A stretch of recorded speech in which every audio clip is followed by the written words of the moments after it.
The end of Dragon Quest brought a big surprise as Spike of all characters was given his own pet, a baby phoenix named Pee-wee. And then of course the show did what it often does with the pets and forgot that Pee-wee ever existed. But when Just for Sidekicks was billed as both a pet episode and a Spike episode, well, there's just no way around it. You either have to bring Pee-wee back or explain where he's been this whole time. And as the episode begins, we see a series of photographs showing that the bird got to spend a little bit of time at the library, getting into a few hijinks before Spike eventually brought him back to his parents. Now some fans were disappointed as they were looking forward to seeing more of Pee-wee's adventures, while others thought Spike never should have tried to keep him in the first place. But for better or worse, I do think this scene was handled well. It tells the audience everything we need to know without forcing the characters to explain anything through potentially forced or unnatural dialogue. We then see Spike, who's planning to make a cake with gems in it. There's just one problem. He has a habit of eating all the gems before he can actually bake anything. Meanwhile, the main six are planning a trip to the Crystal Empire, and Fluttershy gives Spike the idea that he might be able to replenish his gem supply by offering to take care of all the pets in exchange for some payment. And really, this whole sequence was worth it just to see Tank again. He had a cameo appearance in Too Many Pinkie Pies, but we really don't get to see enough of him spending time with Rainbow Dash. Don't do anything cute, don't do anything cute!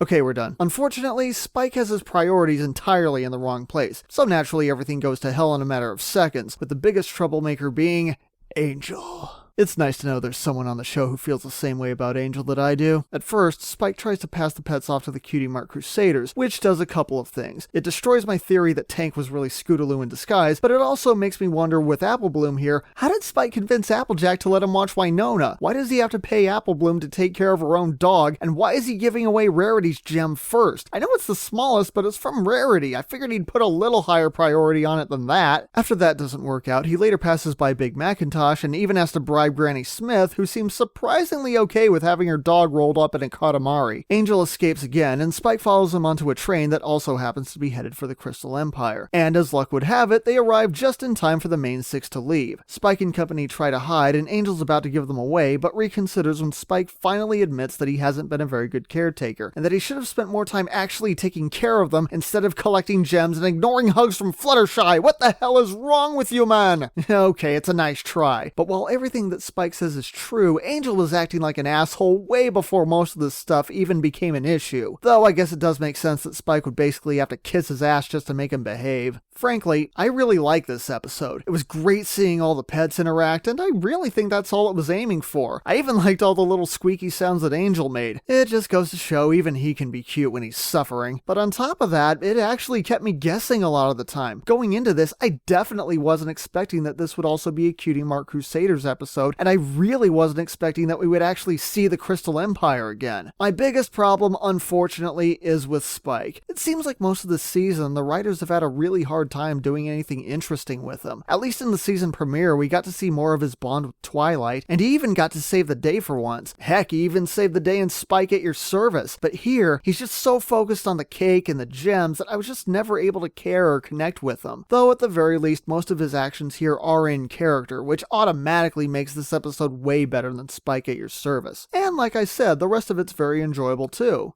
Just for Sidekicks gets a 7 out of 10. The only question left is just what were the main six doing in the Crystal Empire the whole time? And for that, we'll have to wait for the next episode, Games Ponies Play.